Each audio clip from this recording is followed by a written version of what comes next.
Bonsoir, vous êtes sur Radio Sensation Normandie. Merci de nous rester fidèles. Vous êtes dans le MAG, 10 minutes pour en savoir un peu plus sur la vie associative de notre territoire. Nous recevons avec beaucoup de plaisir Jean-Luc Montagioni, le président des Amis de Bernay, cette association qui a célébré il n'y a pas si longtemps son cinquantenaire. Une association, rappelons-le, qui a été créée principalement pour répondre aux nombreuses destructions des années 60 sur le patrimoine bâti à l'époque sur la région de Bernay.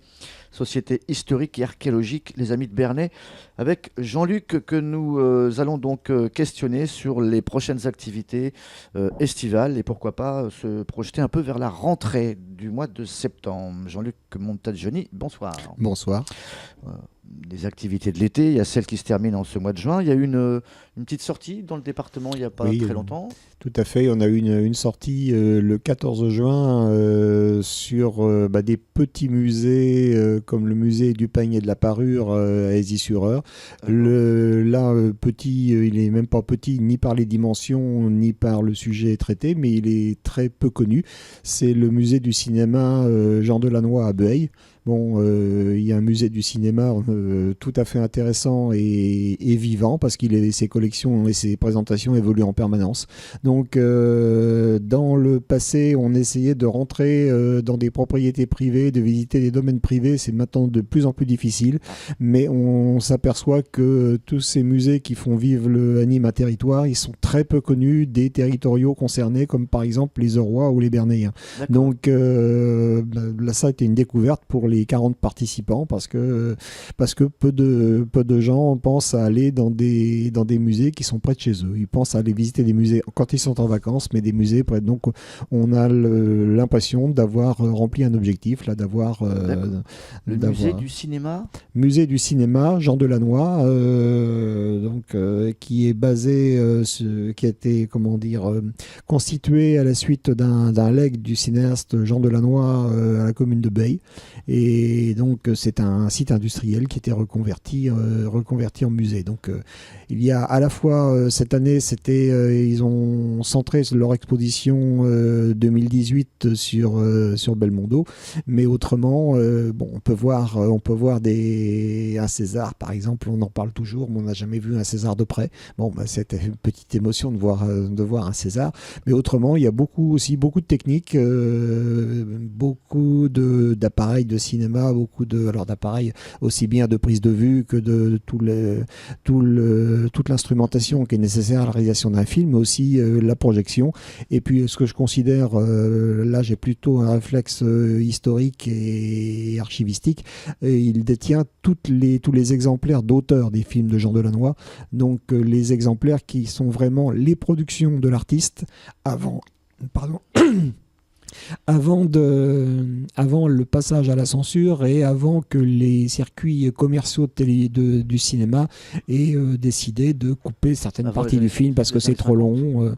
Mais c'est de toute la période. Alors je n'ai plus en tête la période d'activité de Jean Delannoy, mais autrement, il y a vraiment les vrais films de Jean Delannoy qui sont conservés là, puisque En parlant cinéma, Jean-Luc, est-ce qu'on a réussi à gratter quelques souvenirs, quelques archives sur le cinéma du théâtre de Bernay, enfin le cinéma-théâtre, je ne sais pas comment on peut l'appeler, le Piaf? Est-ce qu'il y a eu des pièces rares ici Je sais quand on a effectué les travaux au Piaf, des travaux qui étaient bien minces par rapport aux travaux qui se mènent actuellement, il a été retrouvé il y a au moins 20 ans un film publicitaire dans le grenier, un film publicitaire sur certains commerçants de Bernay.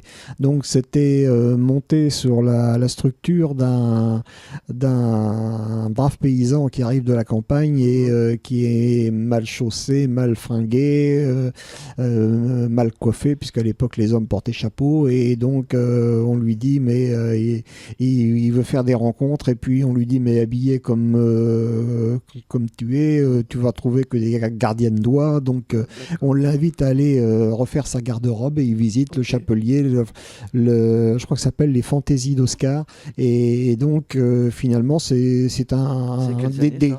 alors ça, c'est entre les deux guerres, je dirais. Hein. Et bon, là, c'est un peu la question piège parce que je l'avais pas révisé avant. Mais là, donc, je pense que c'est un des commerçants qui s'étaient groupés pour financer un film et puis chacun sur son domaine, le marchand d'habillement, le chemisier, le chapelier. Ça, et c'est puis, une pièce que vous pouvez pas garder, vous? alors c'est une pièce, je ne sais plus qui la garde maintenant, mais elle avait été restaurée et puis elle avait été projetée, je ne sais plus, en première partie d'une autre séance culturelle, hein, pas d'une séance de cinéma habituelle. Mais bon, c'était une pièce dont ils étaient assez fiers. Je ne sais pas si c'est la boîte à films qu'ils gardent ou un autre organisme. Mais bon, nous garder, les amis de Bernay garder ça, comme on n'est pas équipé pour le projeter, ça demande à être dans un endroit sécurisé. C'est une archive. Hein. Est-ce que ça serait pas justement, je me permets hein, de proposer des idées, de demander justement aux Bernayens s'ils n'ont pas des vieux films chez eux Alors, de leurs arrière-grands-parents ouais. ou... Ça a été fait. On a eu peu de réponses, malheureusement. Bon, il y a un organisme qui s'appelle le Pôle Image de Haute-Normandie, qui justement, dont c'est la mission de collecter les films familiaux, de les numériser et puis d'en restituer une version numérique aux familles concernées. Et alors là, moi j'avais entendu lors d'un congrès régional, entendu la responsable présenter son service et puis expliquer tout ce que je viens de dire. Et donc, bon, j'ai eu assez vite l'idée de la faire venir à Bernay. Bon, après le temps a un petit peu passé, mais ça s'est réalisé il y a 2 ou 3 ans. Et là, il y a eu... ce qu'elle nous a présenté, c'était fort intéressant, mais alors il y a eu un petit peu un loupé au niveau de ce qu'on aurait pu faire de cette soirée, parce que la personne, quand elle est arrivée, m'a dit j'ai pris quelque chose concernant Bernay qui était dans notre cinémathèque. Par exemple, je ne sais pas si ça vous parle, j'ai un film qui a été tourné dans le collège de Bernay. Et j'ai dit à ce moment-là, mais si j'avais pu le savoir avant, si j'avais pu mettre ça dans l'annonce, si j'avais pu faire la com, on doublait l'auditoire, parce que le collège de Bernay, avec les conditions dans lesquelles il a été détruit, celui qui est sur la place, celui qui était donc à l'emplacement de la Poste, là, ça réveille toujours beaucoup d'émotions au niveau des anciens collégiens. Alors là, on aurait eu une assistance qui aurait été 2 à 3 fois plus nombreuse. Sans vouloir trahir votre âge, vous étiez dans ce collège ou pas? Non, moi j'ai 59 ans aujourd'hui. J'étais en pleine école primaire quand Il s'est arrêté quand en fait? Alors ce collège-là, il s'est arrêté le collège actuel de la rue Cléber-Massier a dû ouvrir en 1962, donc il a dû déménager à ce moment-là et il est resté en attente de décision pendant quelques années jusqu'à après démolition en 1967 ou 1968. D'accord.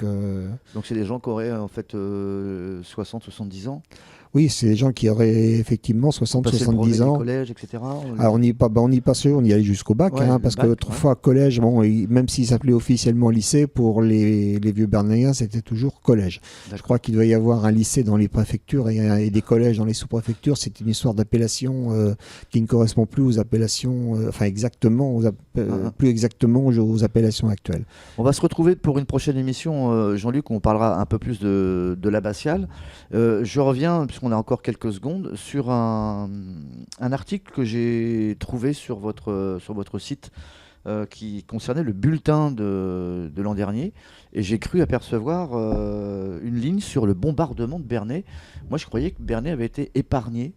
Alors on peut dire que Bernay a été épargné par rapport à toutes les villes normandes. Bon, Bernay a quand même été touché. Il y a eu quelques bombardements sporadiques qui ont touché la ville.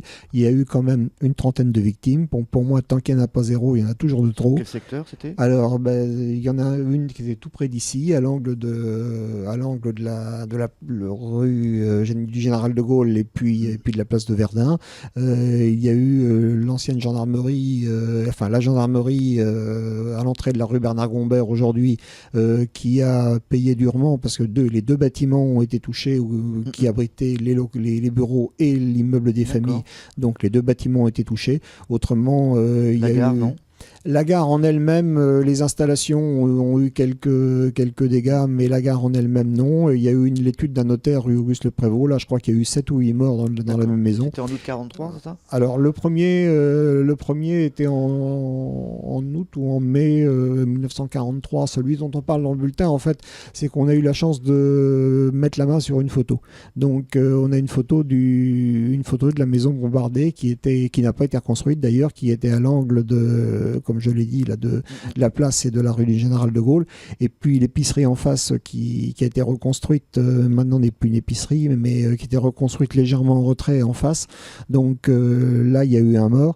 Je crois que c'est le seul bombardement de 1943 et les autres bombardements datent de juillet-août 44, au moment des bombardements alliés. Donc Bernay n'a pas eu de bombardement allemand de 1940.